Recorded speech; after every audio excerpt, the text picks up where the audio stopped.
Chapter 2. Guys, I just want to let you all know that the CEO of the company will be coming today. Kaya sana maayos ang lahat, okay? Wika ni Rhea sa mga empleyado.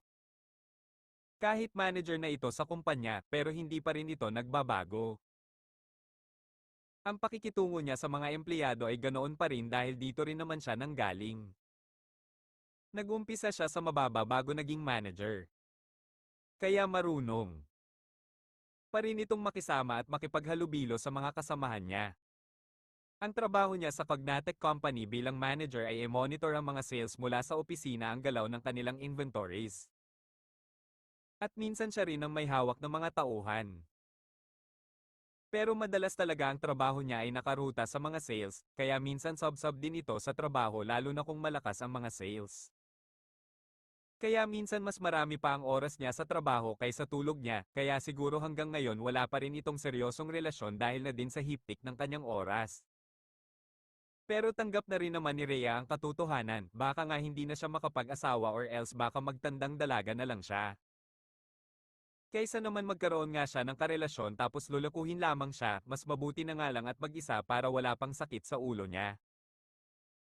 Hindi na nga ito magkanda o gaga sa trabaho niya, papasok pa ito sa relasyon na hindi naman niya alam kung mananalo siya. Baka kabiguan na naman ang naghihintay sa kanya kung tatanggap na naman ito ng manliligaw. Pagkatapos niyang kausapin ang mga empleyado, kaagad itong nagtungo sa kanyang opisina. Dahil wala pa naman siyang gagawin, binuksan niya muna ang kanyang laptop upang i-check ang kanyang mga nagagawang file. Maya-maya ay may kumatok sa pintuan ng kanyang opisina. Yes, come in. Agad na wika ni Rhea. Good morning, Ma'am Rhea. Ito na po ang kape niyo. Wika ng isang staff na may kaideren na. Ito ang palaging nagdadala sa kanya ng kape kapag si Rhea ay nasa loob na ito. Pagkabigay ng matandang babae ng kape na ang tawag nila dito ay Manang Lilibet, agad itong nagpaalam. Nagpasalamat naman si Rhea sa ginang bago ito tuluyang lumabas sa silid nito. Buong maghapon ay nakaharap lang siya sa kanyang laptop dahil marami itong ini-encode na mga dokumento. Halos ayaw na niyang lumabas sa office upang magmeryenda. It was almost 5 PM na natapos ang kanyang ginagawa. Kaya nang natapos na lahat ng na-encode niya, kaagad niyang isinandal ang kanyang likuran sa swivel chair upang makapag-relax. Nang makapag-relax na siya, nag-ayos lang siya ng kanyang gamit at nag-makeover ng kaunti at lumabas na siya sa kanyang office. Halos tahimik na ang buong building habang pasakay na ito ng elevator. Nasa 5th floor kasi ang kanyang office, kaya hindi man lang niya namalayan na halos wala na palang tao sa building. Dali-dali siyang bumaba at pumunta sa lobby. Good evening, Ma'am Rhea. Pagbati ng isang staff sa lobby. Good evening din, Bella. Halos wala na palang tao, hindi ko na mamalayan ang oras. Sagot nito sa isang staff. Anyway ma'am, dumating kanina si madam. Nasa office pa ata niya kasi hindi pa siya bumababa eh. Pagdidetalye nito sa kanya. Yeah, I know. Nag-meeting nga kami kanina. Maikling sagot nito. Tumango lang naman ang staff at ipinagpatuloy ang kanyang ginagawa. Nag-ayos na rin ito ng kanyang gamit dahil mag-out na rin. Nang palabas na sana si Rhea, may biglang dumating na isang lalaki. Nagtataka naman si Rhea dahil ngayon lang niya ito nakikita sa company nila. At isa pa, hindi naman siguro ito mag-apply ng trabaho dahil mukha naman itong desente. Kagad itong dumiretso sa may office staff at nagtanong. Is Miss Jennifer Lopez still not coming down?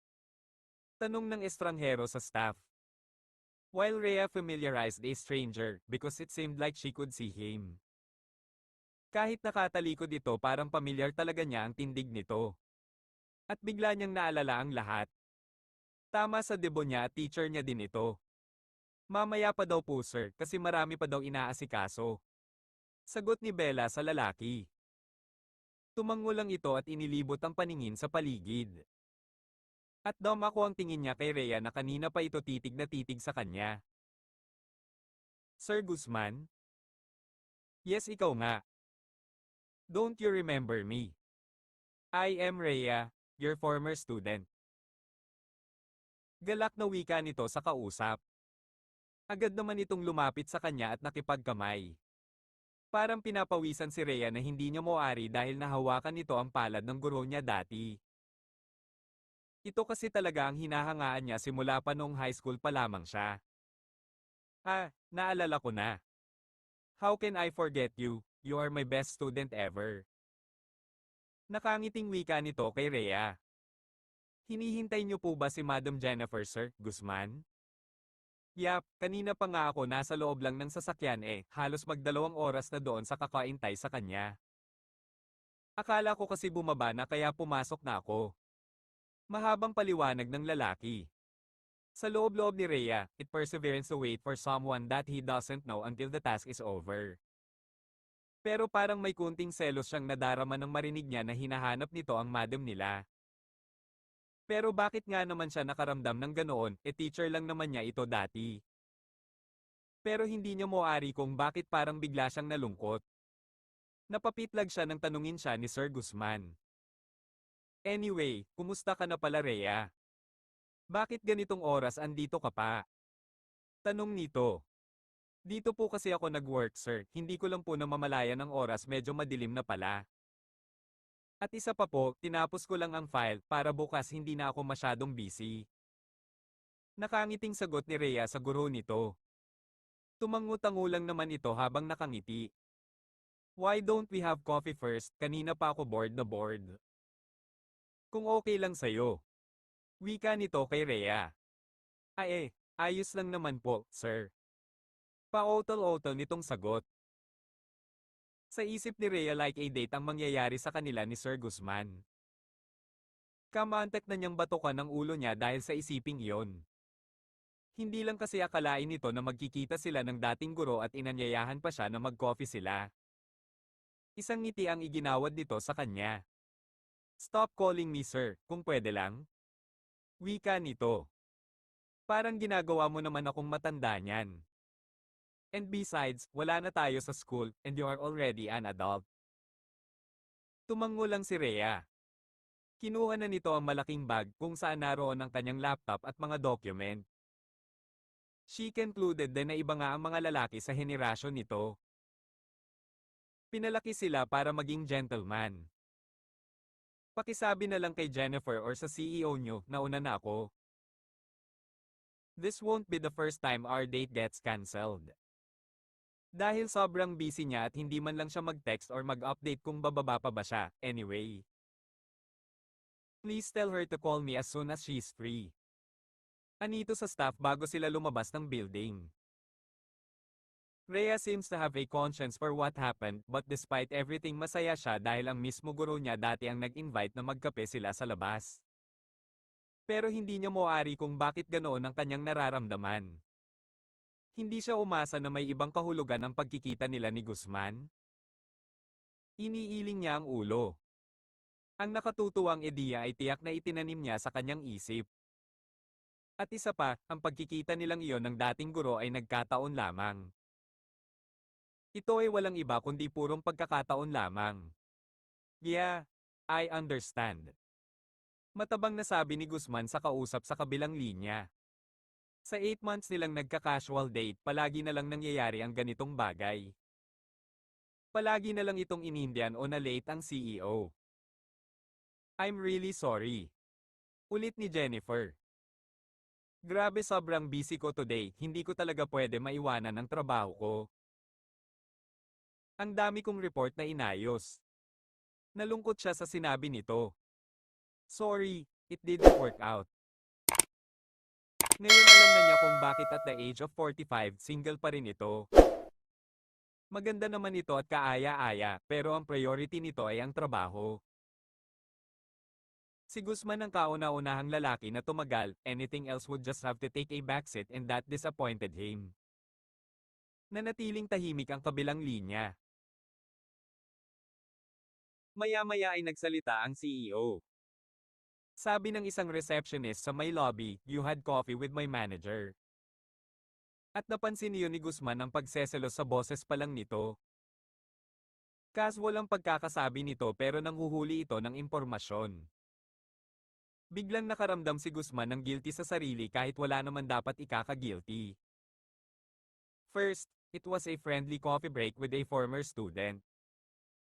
Walang ibang ibinahagi bukod sa cappuccino at chit-chat. At second, wala naman silang commitment ni Jennifer.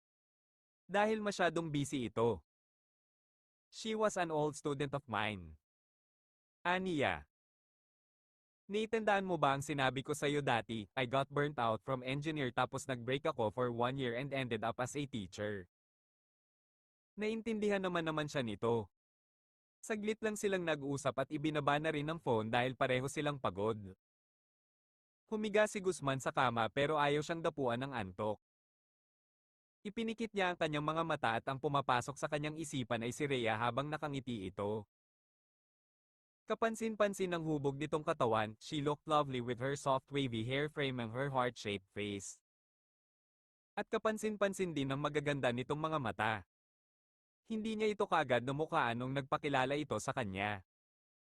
Kaya lang naman nakilala niya dahil isa ito sa magagaling niyang estudyante. But he was not able to match the face with the name dahil nagbago ito. Nag-bloom ang dating ng 17 years old na dalaginding. She had definitely grown up and hit all the right places. Biglang napadilat ang mga mata ni Guzman, oh my goodness, aniya sa sarili. For a second there, he felt like a pervert. Malaki ang tanda niya kay Rhea. Siguradong maraming magtataas ng kilay kung liligawan niya ito. Baka nga makasuhan pa siya ng sexual harassment. At saka isa pa, Rhea did not show anything for him other than fondness for an old mentor. Even back then, hindi ito nagpapakyut sa kanya tulad ng ibang teenager sa paaralan. She was level-headed and matured. Pero ang pinaka-naalala niya kay Rhea ay ang tapang nito. Noong gabi ng debo niya, she was intentionally dumped by her ex. Nakita kasi nito si Rhea na umiiyak habang tumatakbo patungo sa loob ng kanilang bahay. Naisip niya noon na hindi siya dapat makialam sa gulo ng mga bata. Nakita nito si Rhea na pumasok sa loob ng kanilang bahay at iyak ng iyak. Ang akala ni Guzman hindi na ito mag-entertain ng kanyang mga bisita. Ganoon na lang ang gulat niya nang lumabas ito ng bahay. Ang buong akala niya, wala na itong mukhang ihaharap sa mga kaklase. Dahil ganoon din ang nangyari sa kanya noon, he would have crumbled. Ang mga teenagers ay hindi karaniwang may mataas na pagpapahalaga sa sarili. Pero mali siya, dahil si Rhea ay obviously managed to calm herself down. Mukha ngang hindi ito galing sa pag-iyak. Subalit nang tinawag na ang pangalan nito para sa Cotillion dance, nakita nito na malungkot ang kanyang mukha. Kaya hindi nag-alinlangan si Sir Guzman na tumayo upang magpresenta na ito na lang ang kanyang first dance. Nagulat man si Rhea sa mga nangyari pero masaya na rin siya dahil hindi siya napapahiya. Habang nahabag siya rito. But she was able to hold her head up high and still finish the dance. Hindi ito nagpatalo sa mga nangyayari and he was impressed. Actually, he was still impressed by her and the success she was made out of her life. Alam niya na ayaw niyang aminin sa sarili na ang tunay na dahilan kung bakit siya guilty ay dahil masyado siyang nag-enjoy sa company ni Rhea. She was funny, entertaining him with the anecdotes of her life. Napaka-open ito, pati na rin tungkol sa mga naudlot nitong love affairs. She was refreshing. To be honest, matagal na siyang hindi tumatawa ng malakas na ganyan. It feels so good to laugh. Pakiwari niya tuloy, para siyang bumabata. Ngayon lang kasi nito muli nararanasan na tumawa. Sa lahat ng mga babaeng na-date niya mula nang mamatay ang kanyang asawa 5 years ago, ngayon lang siya nakadama muli. Even with Jennifer, he did not feel that special spark. Nagpatuloy lang siyang iporsige ang kanilang relasyon because she seemed suitable. Now that he had met Rhea again, biglang parang naging dry ang personality ng CEO. At nainis siya sa kapalaran for throwing this curveball in this way. Alam kasi niyang malabong maging sila ni Rhea. But even then, now that he had seen what it's like to be with someone that could make him feel alive, parang mas lalo siyang natabangan kay Jennifer. Kung ipagpatuloy niya ang panliligaw sa CEO, batid niyang unfair iyon. Kasi pakiwari niya with Jennifer, he was just settle lang for second best.